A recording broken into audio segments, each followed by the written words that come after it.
It's 1972, and Ron is applying to join the Colorado Springs Police Department.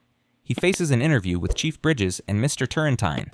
Ron went to college and never got drafted into the war. His father is a military man, and Ron claims he was raised the right way. Mr. Turrentine asks how Ron would respond if someone called him a slur, a question Ron hadn't prepared for.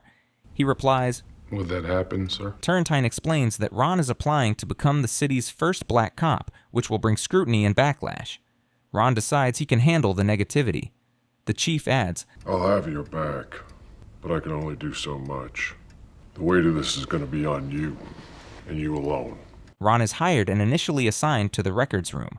After running errands for a white cop who clearly tries to unnerve him, he knocks on the brass's door. He tells Chief Briggs and the sergeant that he wants to be an undercover cop. They remind him he just joined the force, but Ron is ambitious and confident, willing to do whatever it takes to climb the ladder.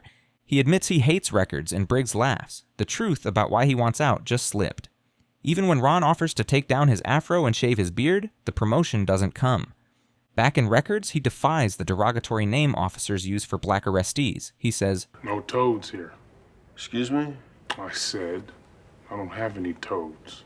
I do have human beings. It's a small act, but it doesn't stop a white officer from getting the last word, leaving Ron punching the air in frustration. After a hectic night shift, Ron sleeps in and is woken by a call from Briggs. The chief has changed his mind and assigns him to the narcotics division. Ron arrives late, but in street clothes as requested. Briggs goes straight to business, instructing him to attend a local rally where civil rights leader Stokely Carmichael is speaking, a fiery speaker feared by the police to incite a movement. Ron's job is to monitor the audience and report back. He accepts. Flip tapes him as Ron asks what could go wrong. Someone could offer him a joint or even point a gun at him. Regardless, it's not a bust, just intelligence gathering. Should anything go wrong, he knows he is to de-escalate, and Flip assures him they'll be outside, listening and ready. Ron steps into the streets and interrupts a conversation Patrice is having with a group of people. She asks if he's heard Kwame Ture speak before, and he realizes the speaker has changed his name. Patrice is president of the Black Student Union but isn't ready to play favorites or let him skip the long line into the building. Flip and the other cop are waiting outside and listening as promised. Inside the hall, Patrice urges the audience to welcome Kwame Ture. He takes the stage, thanks them for coming, and launches into a motivational speech emphasizing black ownership and power.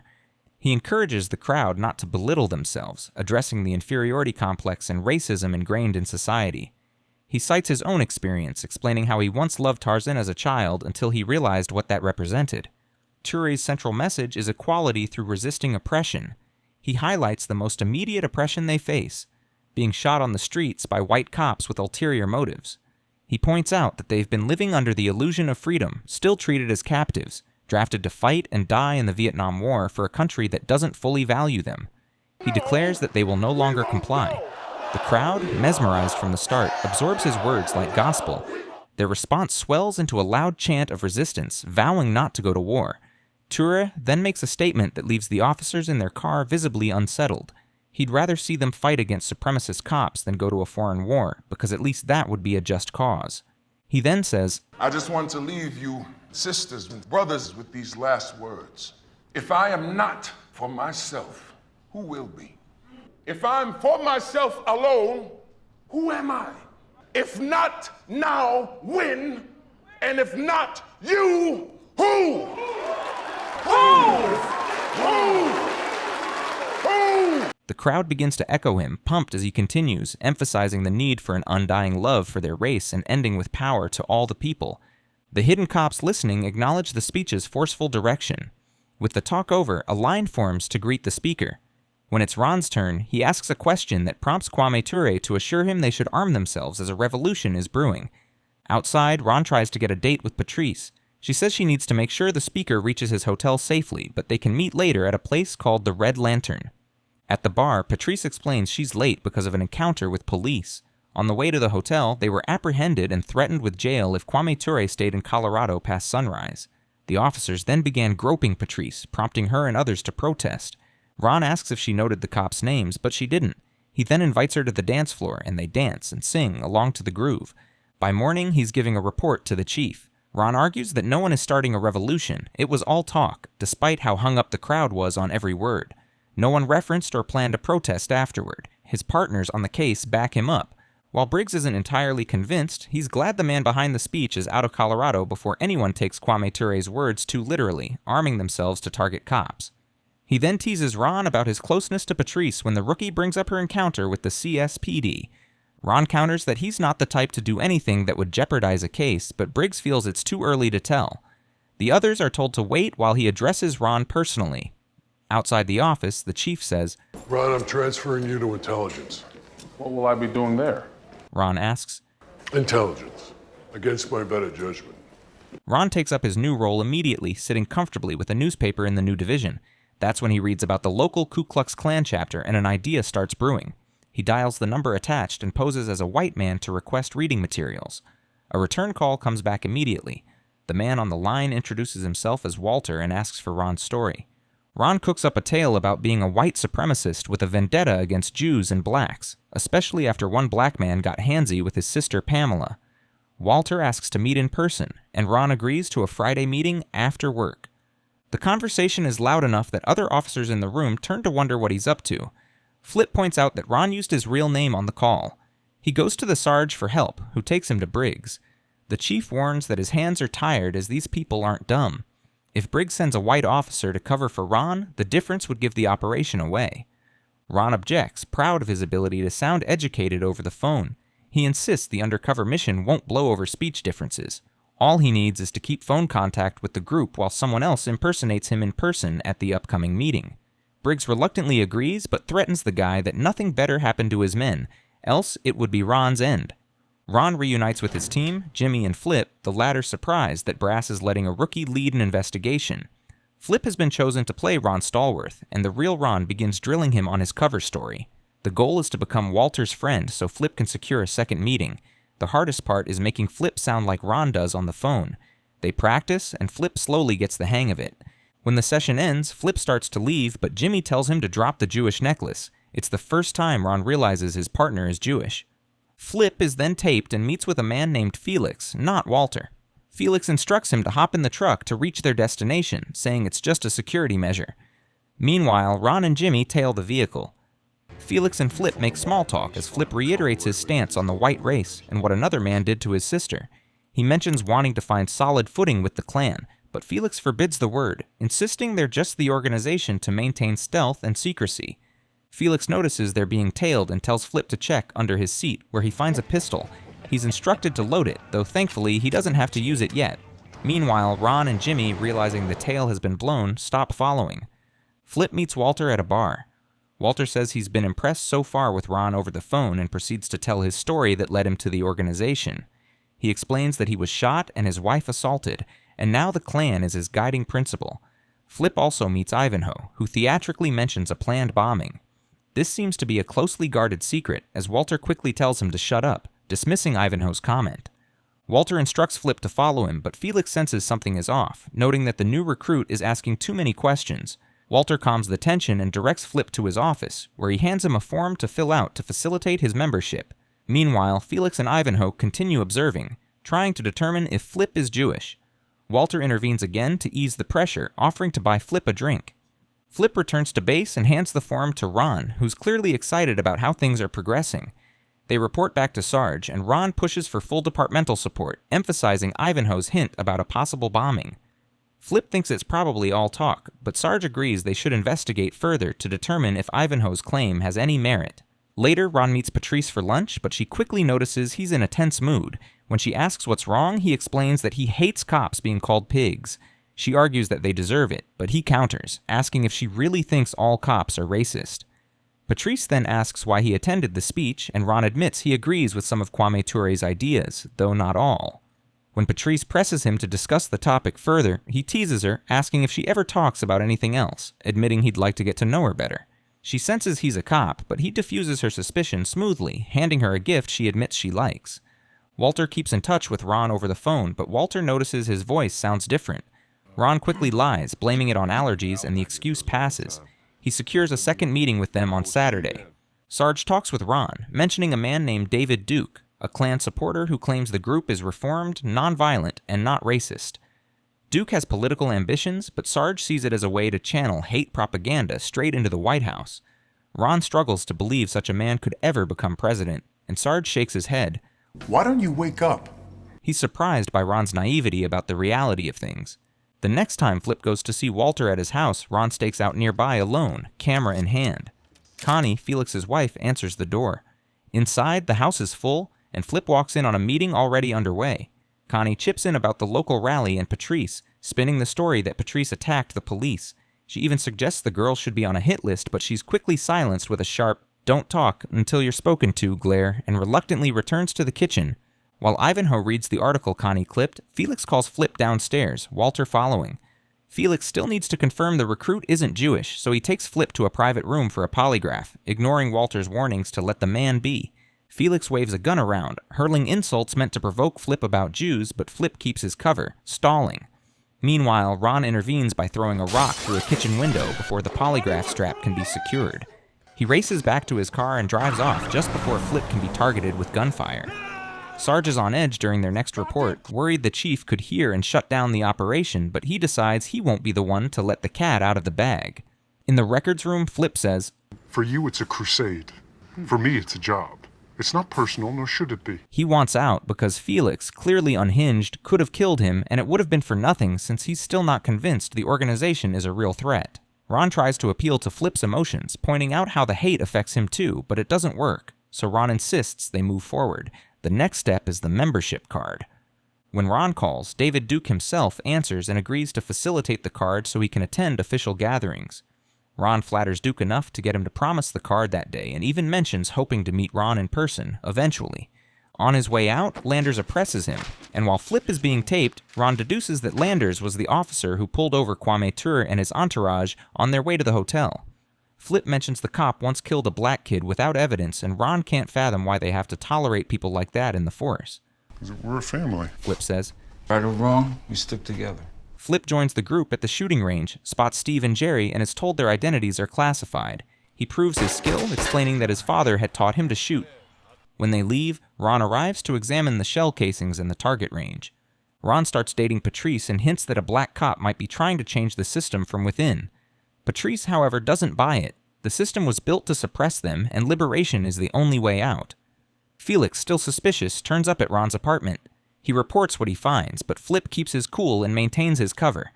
Felix brings up Patrice's presence, then shifts to violent talk, with Flip playing along to protect his role. The membership card finally arrives. At the station, Ron pins up photos of the entire Klan crew on the investigation board. Steve and Jerry remain mysteries, but the group also includes active duty soldiers, and Ron plans to pass that information to CID. He shows Flip the card, valid for a year, and Flip admits he feels like he's gone down a rabbit hole, one that's making him reflect on the heritage he's long ignored. Meanwhile, Patrice and others gather, frustrated by Klan posters plastered all over the neighborhood. Patrice has been singled out as her entire windshield was covered.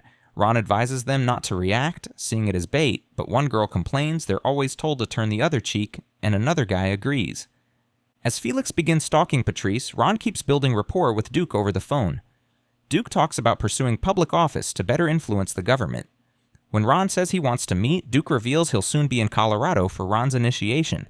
Meanwhile, Patrice is at the library digging into reading materials about the organization. Elsewhere, Walter makes a call, talking about handing over leadership to someone who could carry votes better than him. He admits Felix would want the role, but insists he's too unhinged. On the other end of the line is Ron, who excuses himself by mentioning his father's health, though Walter still presses him to think about the opportunity. At the next meeting, Walter announces his intent to step down and nominates Ron for chapter president. He believes Ron is a good candidate, especially because he's gotten so close to Duke. Ivanhoe and Felix push back immediately, and even Flip steps in with a cover, repeating the lie about his sick father in Dallas, though earlier Ron had said El Paso. It's a slip that could have exposed them, but somehow Flip manages to steer them past it. On the other hand, Ron is on yet another call with David Duke, only this time Sarge is in the room listening in. Duke still has no reason to suspect Ron isn't white, especially since his accent and phrasing sound exactly like the kind of proper speech Duke expects. Right after, Felix calls and orders Ron to meet him at his house without telling Walter. When Ron shows up, everyone is there except Walter, and all of them are armed. Felix announces they're gearing up for Duke's arrival. Flip, caught off guard without his own weapon, is handed one by Felix, who reminds him his aim will be needed on Sunday. Why, what's next Sunday? The war is gonna come to us. Later that night, Felix and Connie lie in bed, giddy with anticipation. They've been planning a massacre for years, and now the day is finally close. The next morning, Ron finds a note left on his desk. He arrives and hands over a list of all the chapter members. 2 names stand out immediately, Steve and Jerry, whose real names turn out to be Harry and Kevin, both active-duty soldiers stationed at NORAD, a high-security defense facility. The man also reveals that several explosive parts from Fort Carson are missing, taken just the night before, but he can't say when or where the attack will happen, and higher brass like the FBI can't intervene in Ron's investigation. Ron warns Patrice about the rally, telling her she can't go, but she presses him for a reason. His vague answer about it being an active investigation only raises her suspicion that he's a cop, and he finally admits he's working undercover. The confession sparks an argument, and by the end of it, their relationship is over. When Ron tells Flip what happened with Patrice, his partner scolds him for crossing lines. Later at their desks, they learn Felix has called off the operation, and there's still nothing new on the explosives. Flip reasons they can just slap charges on them for weapon possession, though they'd probably make bail. Briggs comes in with a new assignment. Ron will serve as Duke's security detail while he's in Colorado. Both Ron and Flip insist it's a terrible idea because Duke could easily recognize his voice from their phone calls. That's when Briggs reminds him he once claimed to be fluent in both English and jive. Landers starts provoking Ron, and he nearly lashes out, but is held back. The chief shakes his head and says, You let him get to you that easy? You don't have a shot with David Duke. Connie has been tasked with planting a bomb at the upcoming rally, where the Black Union students will be present, along with Patrice and a new guest speaker. And if the plan fails, she's already been briefed on a plan B. Ron goes to receive Duke, who feels a strange sense of déjà vu upon seeing him. Ron denies they've ever met and makes it clear that while they don't need to be on the same page, Duke can count on him to do his job and keep him safe. They all arrive at the church where Flip is set to be initiated. The room grows tense at the sight of Ron in their presence. 2 things unfold at the same time: Flip's initiation and the Union's rally, where an older speaker takes the crowd down memory lane about a brutal injustice that was done to a guy he knew simply because of his color. Meanwhile, Ron slips away and begins snooping around the building. The initiation ends and the group gathers to watch a film, with Connie present among them. Meanwhile, at the rally, the speaker recounts how his friend Jesse was brutally murdered, noting how the film Birth of a Nation fueled such violence. The movie was so popular at the time that even the president praised it and screened it in the White House, giving the Klan a dangerous resurgence. At the reception, the bomb maker recognizes Flip as the officer who once arrested him and quickly alerts Felix. Hearing Flip's real name makes Felix realize he's Jewish, and then he connects the rest. Flip has been posing as Ron, who is black. Still, Felix decides not to tell Duke just yet, waiting for the right moment. Ron then pulls a stunt, asking Flip to snap a Polaroid of him alongside Duke and another member. He embraces them for the shot, and Duke immediately confronts him about it. Ron warns him with the threat of jail time if he tries anything. Flip backs him up with a veiled warning to leave. Ron notices Connie slip away from the table and follows, alerting the unit for backup. During the luncheon, Felix sits beside Flip and points out Walker, though Flip either doesn't recognize him or pretends not to. Felix presses harder, sneering at Flip's real name, but a phone call cuts him off. He promises the conversation isn't over. On the other end is Connie, panicked in a payphone booth. She explains that the rally is swarming with cops, clearly tipped off. Felix orders her to move on to Plan B. When he returns, Ivanhoe and Walker excuse themselves to follow him out. Duke overheard parts of the conversation and questions Flip about it, but Flip brushes it off as an inside joke from prison time with Walker. He then excuses himself to the restroom. Meanwhile, Ron learns Patrice has taken Mr. Turner back to his hotel, so he speeds off. Connie heads to Patrice's home, tries fitting the explosive into her mailbox, but when it won't fit, she hides it beneath Patrice's car instead. She starts briskly walking toward her car when Ron intercepts her. He orders her to stand down, but she bolts, forcing him to tackle her as she screams for help. He demands to know where the bomb is, but she refuses to give anything up. White cops rush to the scene, and Connie quickly flips the story, accusing Ron of trying to assault her. No one believes him when he shouts that he's an undercover cop, insisting Connie's a saboteur. Instead, they cuff him and beat him down. As the cops are still on him, Felix and the others pull up with the detonator. They have no idea the device is hidden beneath Patrice's car and parked too close. When it finally goes off, the blast engulfs them in flames, killing just 3 of the Klan members. Flip arrives, and only then do the other cops back off Ron, surprised to learn he's one of them. Later, Ron and Patrice reconcile and are catching up at a bar when a drunk Landers slips into their booth and starts harassing Patrice again. She baits him into admitting that he groped her that night. What Landers doesn't realize is that Ron is wearing a wire. Briggs steps in and arrests him on the spot for misconduct. It feels like a victory lap, Ron getting nods and thumbs up from his colleagues. Sarge then takes the group to see Briggs. The chief says, I cannot commend you enough for what you have achieved. But the praise stops there. Briggs orders them to shut everything down, end the investigation, destroy the evidence, and cut all ties with the Klan brothers. Back at his desk, Ron sulks until Duke calls. This time, Ron drops the act and mockingly reveals his true identity, throwing insults down the line. Met later at Ron's apartment, Patrice tells him she can't be with a cop. Their conversation is cut short by a knock at the door. Through the hallway window, they see KKK members outside, surrounding a flaming cross. The film closes with real footage from the 2017 Unite the Right rally, including the car attack that killed one protester and injured many others, alongside excerpts from a speech by David Duke and remarks from President Donald Trump. It ends with a dedication to Heather Heyer, who lost her life in the attack, before an upside-down American flag shifts into black and white and slowly fades to black. It's a wrap for this one. Keep watching for more. Don't forget to like and subscribe to our channel.